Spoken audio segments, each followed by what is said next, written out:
Bonjour tout le monde. Alors avant de commencer cette vidéo, j'aimerais déjà vous faire part de ce qu'est pour moi la paix. La paix, c'est quand la vie et les libertés de tous sont préservées, bien sûr en mettant la condition que les libertés des uns n'empiètent pas sur celles des autres. Donc pour ceux qui auraient déjà vu une certaine de mes vidéos, j'ai déjà mentionné un point très important euh, pour avoir la paix dans le monde, enfin je pense très important, c'est l'éducation. C'est pourquoi, dans une prochaine vidéo, j'ai tenté d'établir un système d'éducation pour la paix dans le monde, qui enseignera bien sûr le vivre ensemble, comment avoir la paix dans le monde, et mélanger avec les matières telles que le français, les maths, l'histoire, etc. Pour cela, j'utiliserai mes propres connaissances, telles que ce que j'ai vu ou vécu. Mais il faut savoir que j'ai plus souvent été celui à qui on enseigne que l'inverse. Donc ma technique d'enseignement n'est pas très pointue. Donc pour que ce système marche, il faut que tout le monde puisse y avoir accès. Il faut qu'il soit universel, donc que toute la planète y ait accès, comme je vous ai dit. Et ça implique donc une totale gratuité. Je vais donc, pour commencer, pour finir cette introduction plutôt, je vais donc vous répondre déjà à une critique qu'on pourrait me faire. Cette critique, c'est la suivante. Si on... Excusez-moi.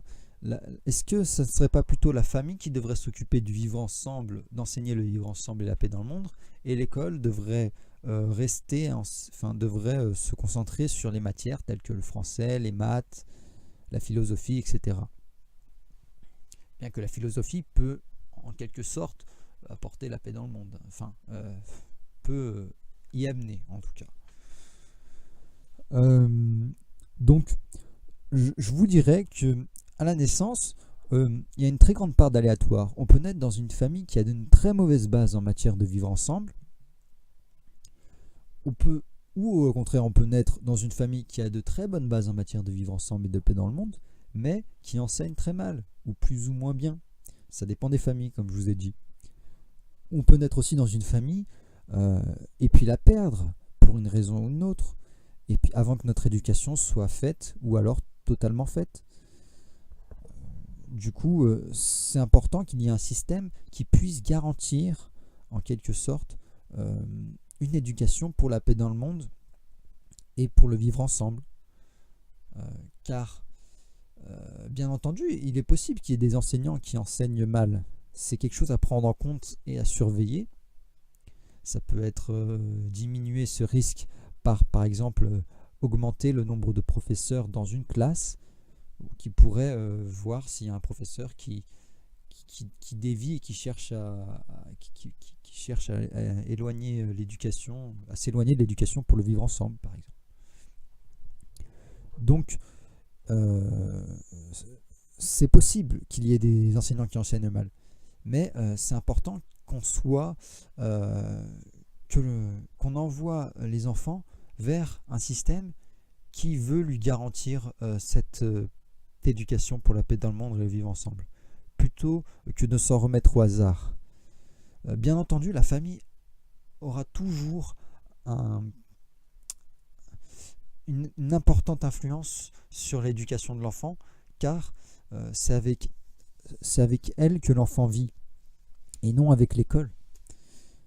Donc, pour finir, je voudrais vous dire aussi que tout ce que je vais dire, ce ne sont que mes opinions, en aucun cas je considère, je pense que c'est une vérité universelle, et que vous avez le droit d'émettre des critiques, positives ou négatives. Mon objectif, en fait, c'est de montrer qu'un autre système d'éducation est tout à fait possible, et qu'on a juste besoin d'y réfléchir. Je vous remercie de m'avoir écouté. À bientôt.